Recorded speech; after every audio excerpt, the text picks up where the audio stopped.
하나님께 예배 드릴 수 있다는 것이 말로 다할 수 없는 은혜이고 기쁨의 시간임을 믿습니다. 오늘도 이 시간을 함께하는 우리 성도님들 모두를 주님의 이름으로 축복합니다. 저는 참 좋은 시대에 태어나 그래도 풍요로움을 누리며 자라난 축복받은 세대라고 생각합니다.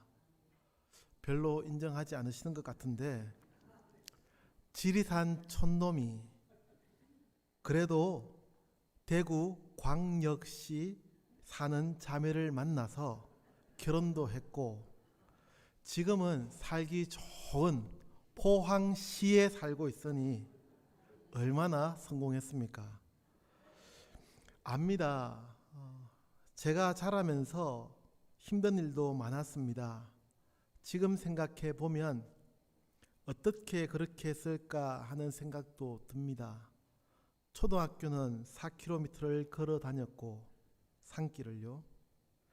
학원 한번 제대로 다녀보지 못하고 대학교에 들어갔습니다.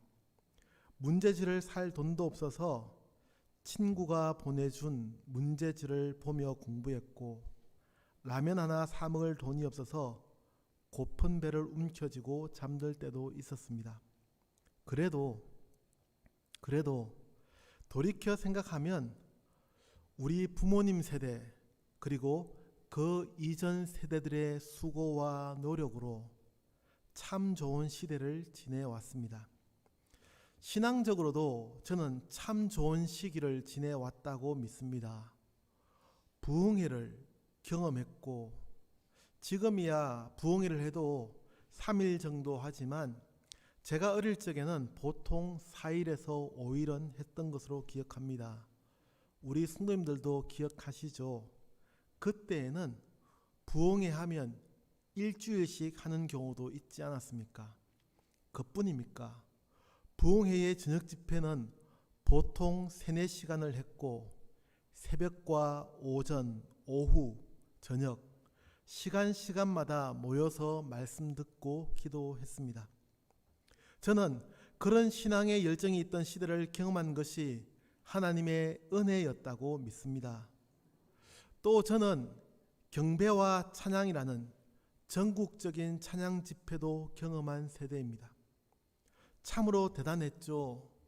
지금은 공원으로 바뀌었지만 당시에는 광장이었던 그 넓은 여의도 광장에서 또 올림픽 주 경기장에서 하는 장소마다 가득가득 젊은이들로 채워진 찬양 집회를 경험한 세대입니다.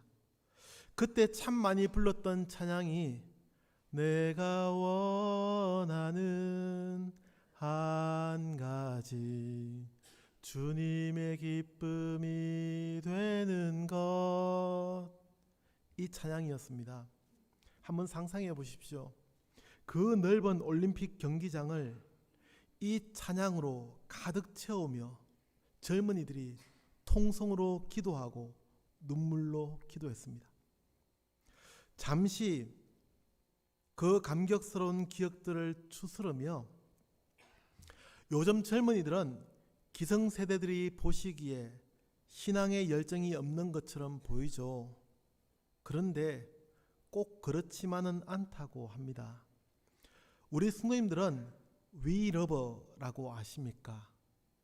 찬양단인데 이 찬양단이 특징적인 것은 찬양 집회를 할 때에 입장료라고 할 수 있는 참가비를 받는다고 합니다.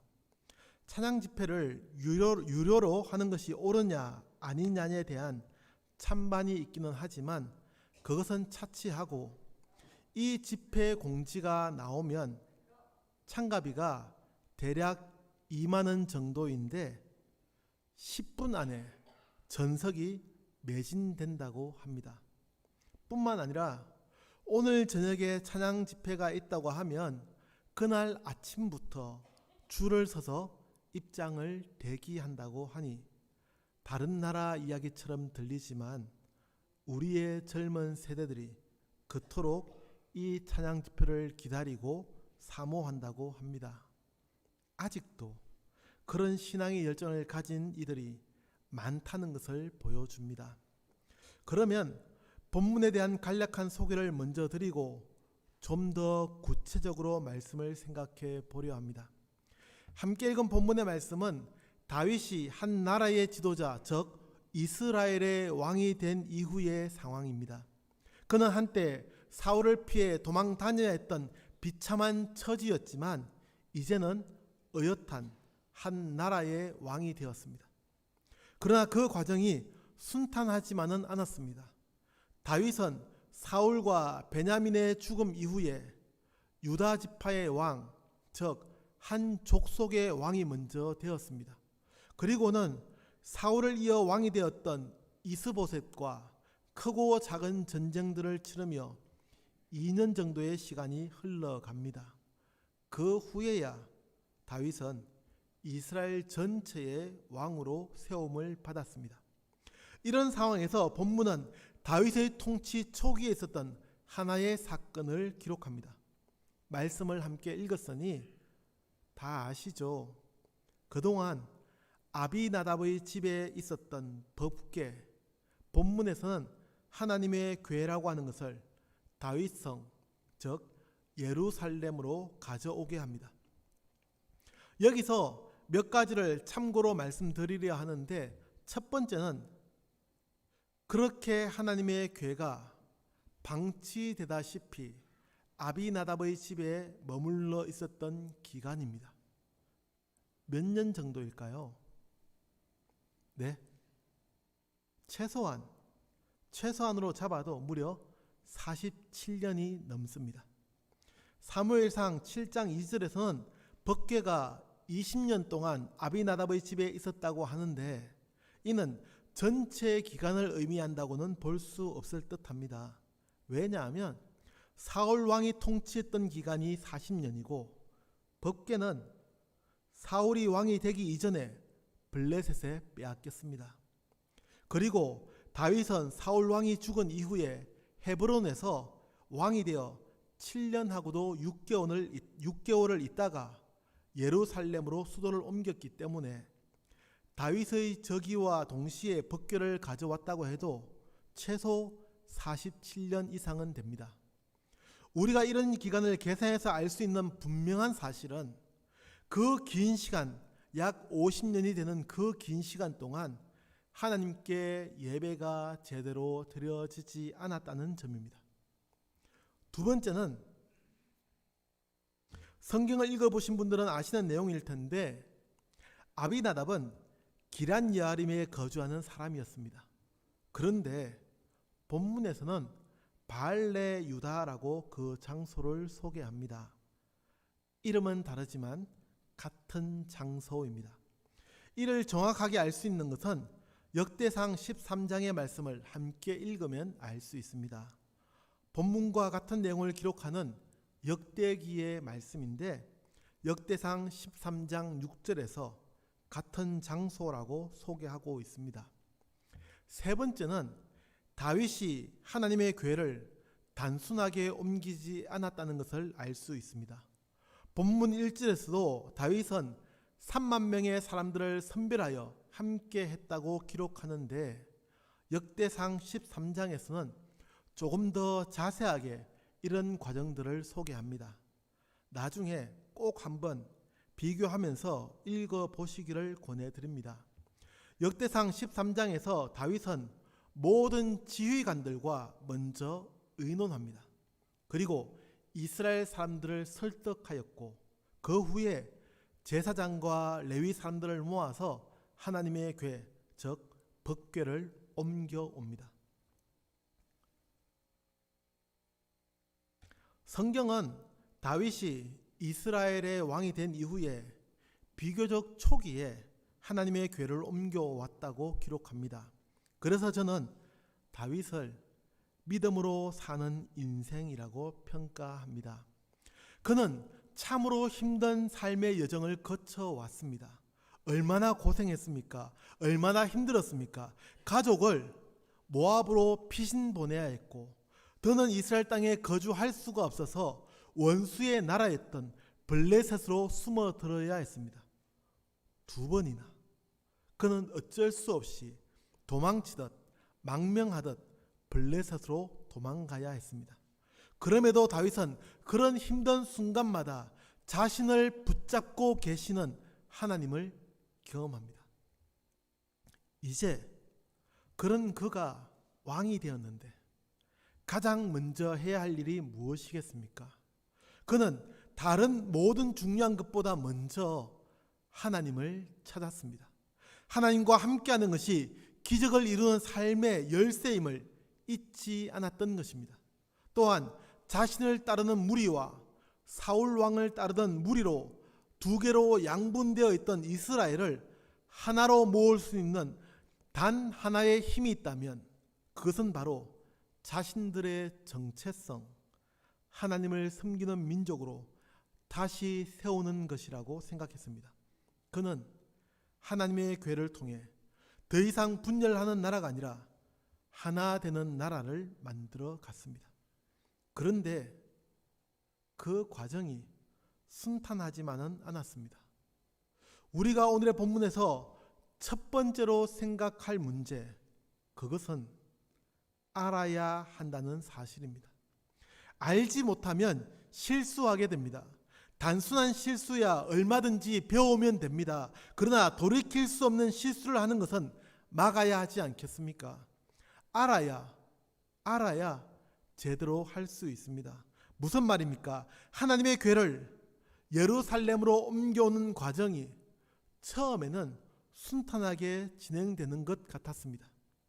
앞서 말씀드린 것처럼 역대상 13장의 말씀을 보아도 다윗은 제사장과 레위인을 잘 모아서 아비나답의 집으로 갔습니다. 함께 읽은 본문 2절에서 이렇게 기록합니다. 본문 2절 중간쯤을 보시면 하나님의 궤를 메어 오려 하니, 뭐라고 합니까? 하나님의 궤를 메어 오려 하니라고 분명히 말씀합니다. 그러면 그렇게 해야 하지 않습니까? 그렇게 하면 됩니다. 그런데 난데없이 3절에 가서는 하나님의 궤를 새 수레에 싣고라고 합니다. 단순하다고 볼 수 있는 이 실수가 잠시 후에 어떤 결과를 가져옵니까? 수레에 싣고 예루살렘까지 무사히 갔으면 다행인데 중간에 소가 날뛰기 시작했고 결국 수레에서 법궤가 떨어질 것만 같아서 아비나답의 아들 우사가 하나님의 궤를 붙잡게 됩니다. 그리고 그 결과는 다 아시는 것과 같습니다. 베레스 우사. 사람들은 그 장소를 하나님께서 우사를 치셨다라는 뜻으로 부르게 됩니다. 왜 이런 결과가 나왔는지 아시죠? 민수기 4장 15절의 말씀을 보면 이렇게 말씀합니다. 제가 읽어보겠습니다. 민수기 4장 15절 말씀입니다. 진영을 떠날 때에 아론과 그의 아들들이 성소와 성소의 모든 기구 덮는 일을 마치거든 고핫 자손들이 와서 매일 것이니라. 그러나 성물을 만지지 말라. 그들이 죽으리라. 회막 물건 중에서 이것들은 고핫 자손이 매일 것이며, 성전의 모든 물건들은 제사장들이 정리를 하도록 했고 그 물건을 옮기는 것은 고핫 자손, 즉 레위인이 해야 할 일이었습니다. 그렇지 않으면 죽게 될 것이라고 하나님은 분명히 경고하셨습니다. 이에 대해서는 여러 가지 해석을 합니다. 하나님은 거룩하신데 죄를 지은 인간이 하나님을 바로 만날 수가 없는 것이라고 해석하기도 하고, 때로는 빛과 어둠이라는 비유로 이 본문을 해석하기도 합니다. 어떤 해석이든지 분명한 사실은 하나님 앞에 아무나 설 수 없다는 것. 그래서 모세도 하나님을 직접 만나지 못하고 하나님의 뒷모습만 보았다고 성경은 기록합니다. 하나님의 성물도 마찬가지입니다. 하나님은 레위인들만이 그것을 메고 옮기도록 말씀하셨습니다.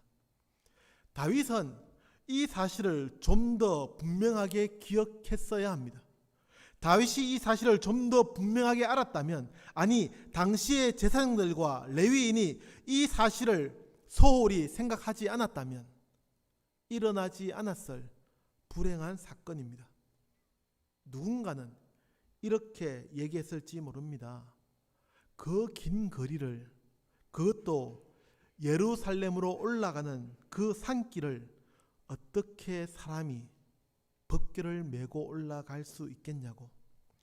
수레에 싣고 올라가면 훨씬 더 쉽지 않겠냐고 합리적인 이야기를 했을지 모릅니다. 마치 블레셋 사람들이 벗개를 이스라엘로 돌려보낼 때에 했던 그 방법처럼 자신들도 그렇게 힘들지 않게 할 수 있는 좋은 방법이 있다고 생각했을 텐입니다.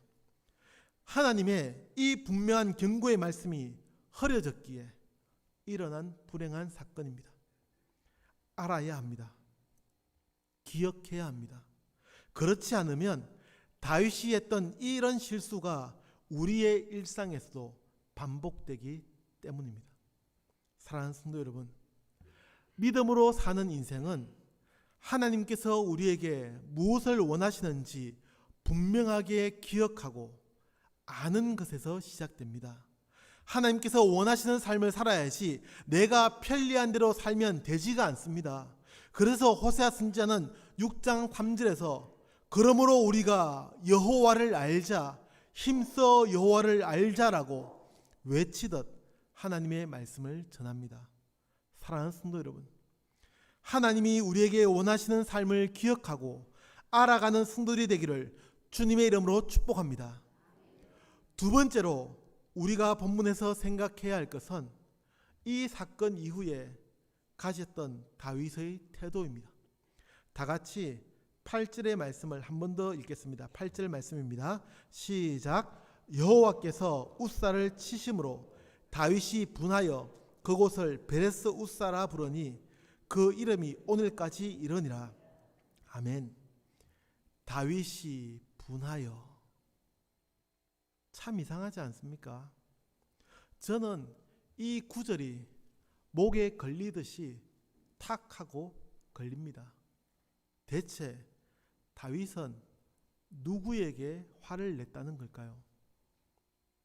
이에 대해서 본문에서도 그리고 역대상 13장에서도 더 이상 자세히 밝히고 있지는 않습니다. 몇 가지 생각해 볼 수는 있습니다. 가장 흔하게 해석할 수 있는 것은 이 상황에 대해서 화를 냈다고 볼 수 있습니다. 하지 말았어야 하는 실수에 대해서 후회하는 감정이라고 이해할 수도 있습니다. 또 하나는 참모들에게 화를 낸 것이 아닌가 생각해 볼 수도 있습니다.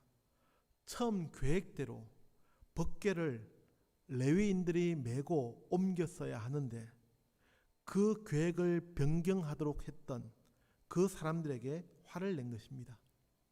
그런데 말이죠. 이 큰 슬픔의 사건 앞에서 다윗이 했어야 할 가장 중요한 일은 하나님께 회개하는 것이었습니다. 우리가 생각해야 할 두 번째는 하나님께 회개하는 것입니다. 누구나 실수할 수 있습니다. 몰라서 실수할 수도 있고 알고서도 실수하는 것이 우리 인간입니다. 실수하지 않으면 제일 좋겠죠. 그러나 그렇지 못한 것이 우리의 모습이지 않습니까? 그러면 회개하는 것이 최선의 방법입니다. 그런데 다윗은 어떻게 합니까? 어떻게 했다고 합니까? 8절에서는 분하여 라고 하고 9절에서는 여호와를 두려워하여 라고 합니다. 당연히 하나님은 두려운 분입니다. 두려워해야 합니다. 그러나 저는 이 9절의 말씀에서 다윗의 모습이 조금은 어긋나 있다고 봅니다. 다윗이 두려워하는 이유가 무엇입니까? 웃사의 죽음을 보고 느낀 감정입니다. 그래서 하나님의 궤를 가져가지 못하겠다고 합니다. 왜요? 왜 그토록 사모했던, 그토록 의지했던 그 하나님을 두려워하며 법궤를 가져가지 못합니까? 자신도 죽을까봐. 웃사의 죽음 앞에서 자신도 죽을지 모른다는 두려운 감정입니다. 거듭 말씀드립니다. 하나님은 무섭고 두려운 분입니다. 그 고백은 우리가 하나님을 그만큼 경솔하게 대하지 않기 위해서 가져야 하는 삶의 신앙의 자세입니다. 하나님을 함부로 대하지 않아야 한다는 고백입니다. 그거하고 다윗이 가졌던 두려움은 다른 것입니다. 하나님이 아무나 죽이시는 그런 분이십니까? 그리스 로마 신화에서 나오는 그러한 신들과 같이 그런 신들의 모습을 가진 하나님이라면 두려워할 수도 있습니다. 질투하고 인간을 함부로 대하는, 죽여버리는 그런 신이라면 무서워할 수도 있죠. 그러나 그렇지 않지 않습니까? 하나님은 참 좋은 분이고 우리를 사랑으로 이끄시는 분입니다. 다윗은 분하여 화를 낼 것이 아니라, 하나님을 두려워하며 떨 것이 아니라 자신의 잘못을 하나님께 아뢰며 회개해야 했습니다. 회개할 수 있는 성도들이 되기를 축복합니다. 실수 앞에서 애먼 사람에게 화를 낼 것이 아니라, 엉뚱한 감정으로 무서워할 것이 아니라 우리의 실수와 잘못을 하나님께 진심으로 고백할 수 있어야 합니다. 그 고백으로 깨어진 하나님과의 관계가 반드시 회복될 수 있음을 믿음으로 고백하는 성도들이 되기를 축복합니다. 세 번째로, 우리는 본문의 말씀에서 하나님 앞에서 살아가는 삶이 되어야 함을 알게 됩니다. 옆에 분에게 이렇게 축복하겠습니다. 하나님 앞에서 살아가는 삶이 되십시오. 인사하시죠. 반대쪽에도 또 앞과 뒤에도 축복하겠습니다. 하나님 앞에서 살아가는 삶이 되십시오.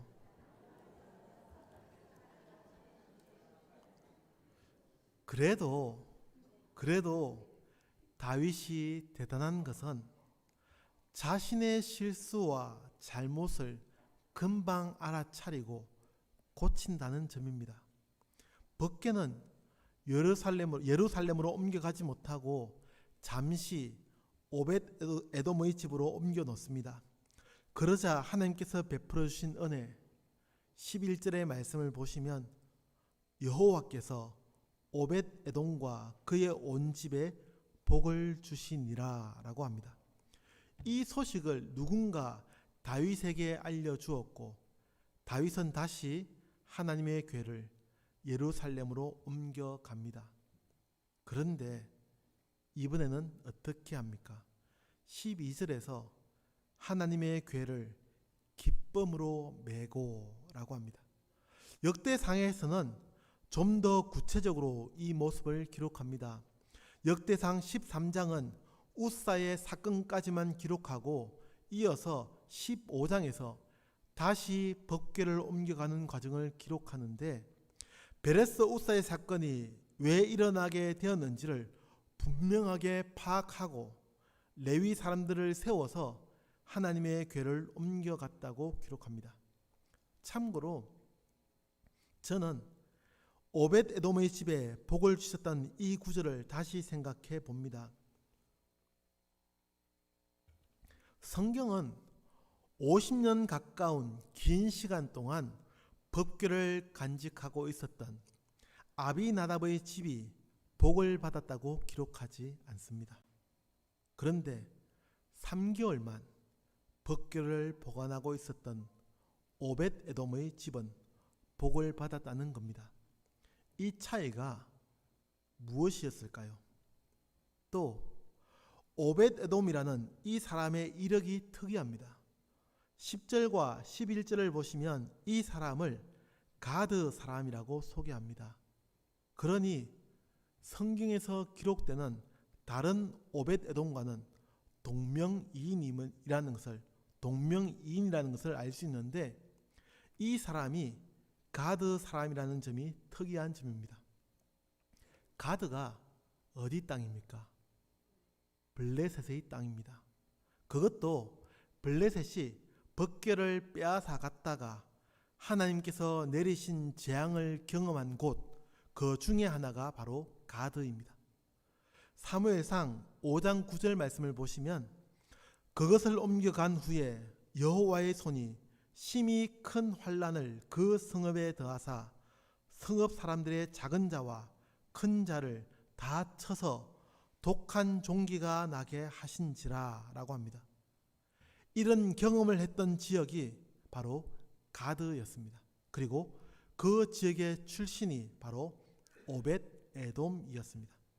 실제로 그가 이 사건을 경험했었는지 아니면 그 전에 이스라엘 땅으로 이민 와서 있었는지는 알 수가 없지만 고향의 소식은, 가드의 소식은 충분히 들을 수 있었을 텐입니다.